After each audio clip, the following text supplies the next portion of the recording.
প্রতিদিন বিভিন্ন জায়গায় অসহিষ্ণু এই কার্যক্রম চালানো হচ্ছে। কেন রে ভাই, এখন তো মাঘ মাস, এই শীতের দিনেই যদি মাথা এত গরম হয়, চৈত্র মাসে কি হবে? আপনার আদর্শ নিয়ে আপনি মাথা ঠান্ডা রেখে যান জনগণের কাছে, সুন্দর করে বুঝায় কথা বলেন, আপনাকে আমরা ওয়েলকাম করব।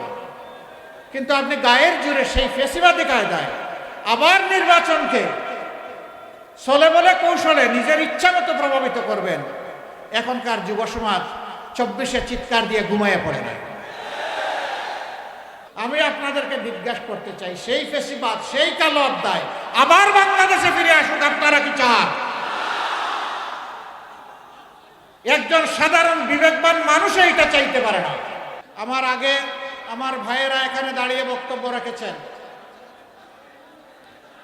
নতুন কোনো বক্তব্য আমি এখানে দিতে দাঁড়াইনি, এবং আমি জামাতে ইসলামের পক্ষ থেকেও এখানে বক্তব্য দিতে আসিনি।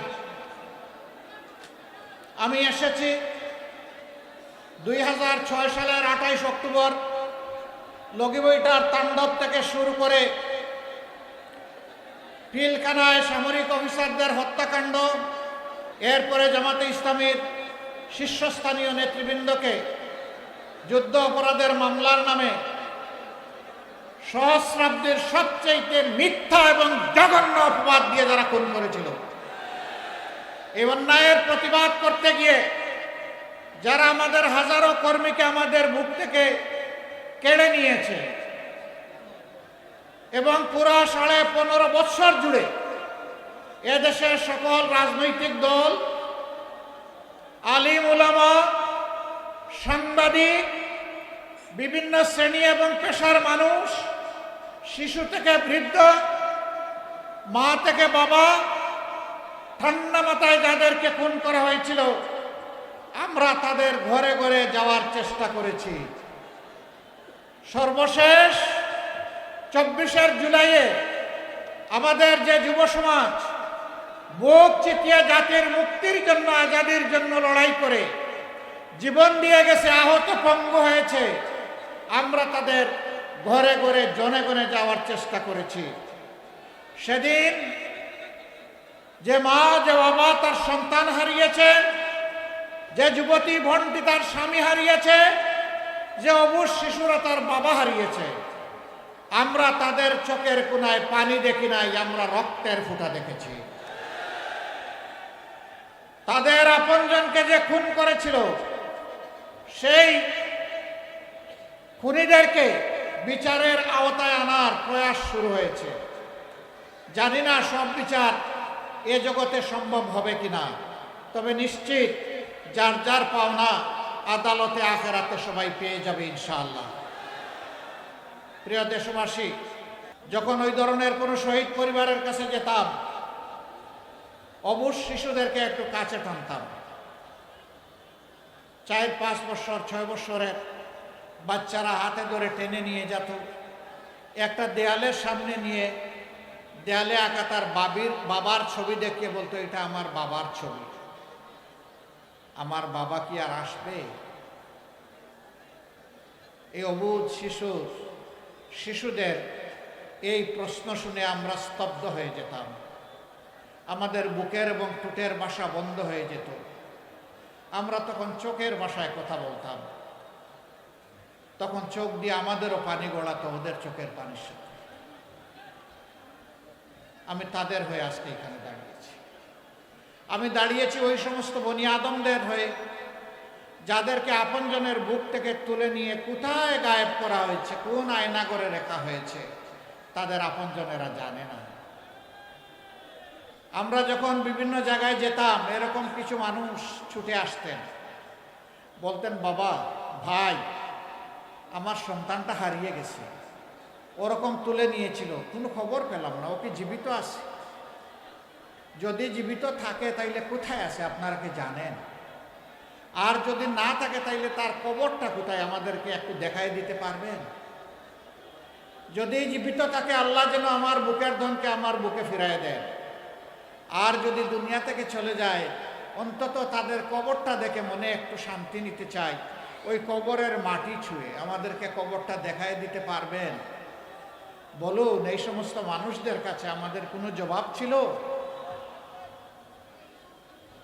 অসংখ্য বনি আদমকে, এই দেশের নিরীহ নাগরিককে, রাজনৈতিক দলের নেতাকর্মীদেরকে, আলিম উলামাকে দফায় দফায় জেলে নেওয়া হয়েছে মিথ্যা মামলায়। মাঝে মাঝে কোর্ট থানার গারদে বসে থাকতাম। কখনো কখনো দেখতাম সফেদ দাড়িওয়ালা, মাথায় পাগড়ি বাঁধা, দেখে মনে হতো যে বড় মাপের কোনো আলেম হবে। সবাইকে তো আর চিনতাম না। এরকম একজন আলেম, আমাকে যে রুমে রাখা হয়েছে তার উল্টা দিকে ওনাকে রাখা হয়েছে। আমি দেখতে পেলাম ওনার পায়ে বেড়ি পরানো। কোর্টের ওসিকে সালাম পাঠালাম, উনি আসলো। আমি বললাম যে ওই যে এখানে বসে আছেন উনি কে? তো উনি একটা পরিচয় দিলেন, আমি নামটা এখানে বলতে যাচ্ছি না। আমি বললাম যে উনি যদি সেই ব্যক্তি হয়ে থাকেন তাইলে তো উনি হাজার আলিমের উস্তাদ। আপনি কি দয়া করে ওনার পায়ের বেড়িটা খুলে আমার পায়ে একটু লাগাই দিবেন? কয় কেন? আমি বললাম সহ্য হয় না। কয় মাফ করবেন, আপনার পায়ে বেড়ি লাগালে তো ওই জেল থেকেই লাগাই দিত। ওই বেড়ি খুলতেও পারবো না আর আপনার পায়ে লাগাতেও পারবো না। এইরকম জ্যেষ্ঠ আলিমদের, উস্তাদদের, ওলামা মাশায়েখদের এক জেল থেকে আরেক জেলে বেড়ি লাগিয়ে টানাটানি করা হয়েছে। বছরের পর বছর রাখা হয়েছে। কি অপরাধ? অপরাধ একটাই, তারা অন্যায়ের প্রতিবাদ করেছে। আল্লাহ আল্লাহ নবীর বিরুদ্ধে কুৎসা যারা রচনা করেছে তাদের বিরুদ্ধে আওয়াজ দিয়েছেন। এই অপরাধে তাদেরকে হেনস্থা করা হচ্ছে। আমি তাদের হয়ে আজকে এখানে দাঁড়িয়েছি।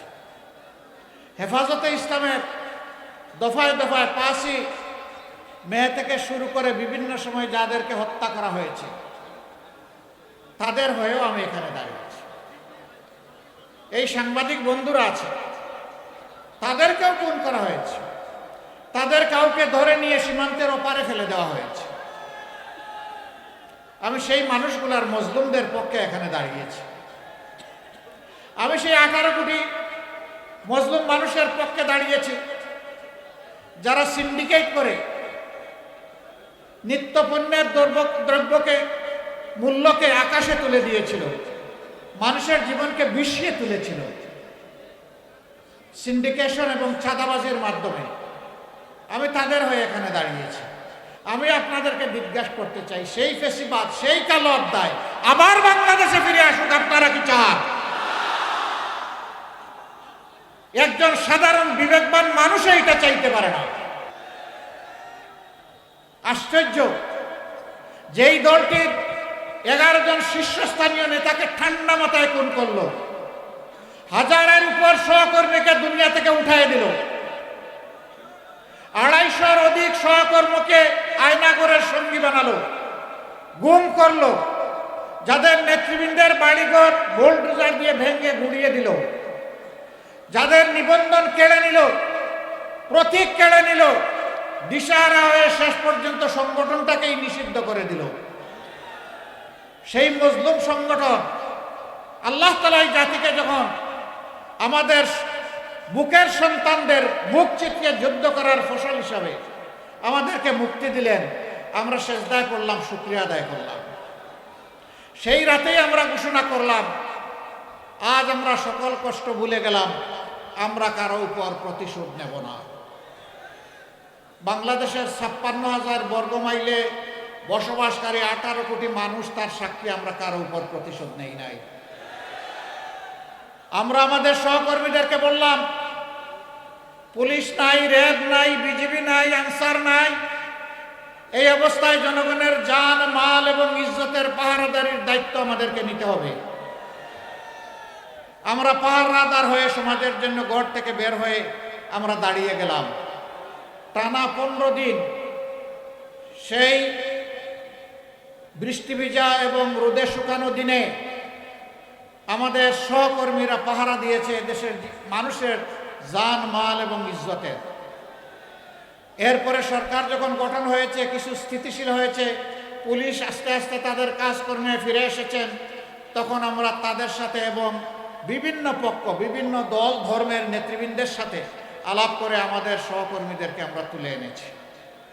আমরা বলেছি আবারও প্রয়োজন হলে আমরা যাব। আমরা সহকর্মীদেরকে বলেছিলাম ধৈর্য ধরুন, শান্ত থাকুন। আপনারা বাংলাদেশের জনগণ, বাগেরহাটের জনগণ সাক্ষী, আমাদের একটি কর্মীর হাতও চাঁদাবাজের হাতে পরিণত হয় না।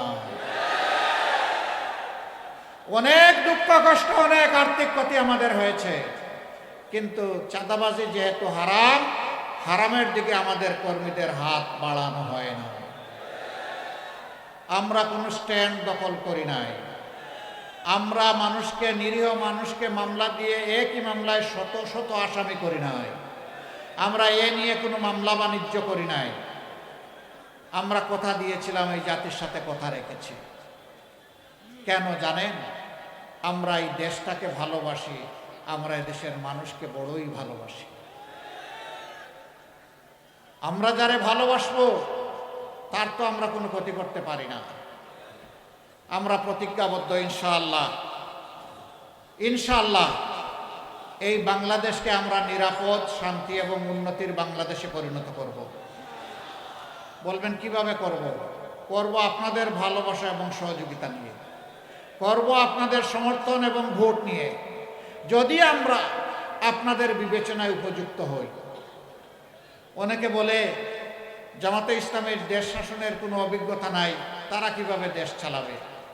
আমি প্রশ্ন করি, আজকে এই প্রশ্নটি যারা করেন, তারা যখন প্রথম দেশ শাসনের দায়িত্ব পান তখন কি তাদের কোনো অভিজ্ঞতা ছিল? যদি না থেকে থাকে তাহলে এটি কোনো শর্ত নয়, আর আমি বলবো তাদের কথা সঠিকও নয়। আমরা একটা সরকারে 1 থেকে 6, 2001 থেকে 6 আমরা একটা সরকারে সামান্য অংশগ্রহণ করেছিলাম। 2 জন মন্ত্রী দায়িত্ব পালন করেছিলেন। তারা কি ব্যর্থ ছিলেন? তারা কি অসৎ ছিলেন? তারা কি অদক্ষ ছিলেন? না, তারা সততা এবং দক্ষতার সাথে তাদের দায়িত্ব তারা পালন করেছেন। সেই মানুষগুলা যাদেরকে নিজেদের হাতে গড়ে রেখে গিয়েছেন, আজকে তারাই আপনাদের সামনে এগিয়ে এসেছেন। তাদের উপর যেভাবে অতীতের মানুষগুলো আস্থা রেখেছিল, আজকের মানুষগুলোর উপর আস্থা রাখলে আমরা ইনশাআল্লাহ আমাদের সমস্ত যোগ্যতা এবং শক্তি দিয়ে আমরা আপনাদের আস্থার ঋণ পরিশোধ করব। প্রিয় দেশবাসী, আমরা কি চাই? দেশবাসী যা চায় আমরা তাই চাই। আমাদের যুব সমাজ যা চায় আমরা তাই চাই। আমাদের মা বোনেরা যা চান আমরা তাই চাই।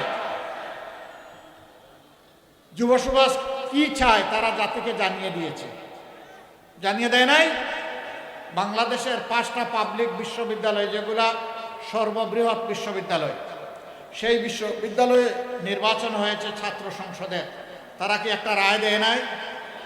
তারা কি বলেছে আমরা আবার ফেসিবাদ ফিরিয়ে আনতে চাই? তারা কার পক্ষ নিয়েছে? তারা ইনসাফের পক্ষ নিয়েছে। তারা আস্থা রেখেছে আমাদের সন্তানদের উপর। আমাদের সন্তানেরও আস্থার প্রতিদান দিয়ে চলেছে। অনেকে বলছেন ডাকসু গত 50 বছরে যা করতে পারে নাই, এরা 4 মাসে তার চেয়ে বেশি করেছে। কেন করেছে জানেন? ওরা আল্লাহকে ভয় করে। ওরা কথা দিয়েছিল তাই কথা রক্ষা করে। আমাকে অনেকে জিজ্ঞেস করেছে, আপনারা যদি বাংলাদেশ পরিচালনার সুযোগ পান তাহলে বাংলাদেশটি কেমন হবে? আমি বলেছি ডাকসু যেমন আসে তার চেয়ে ভালো হবে।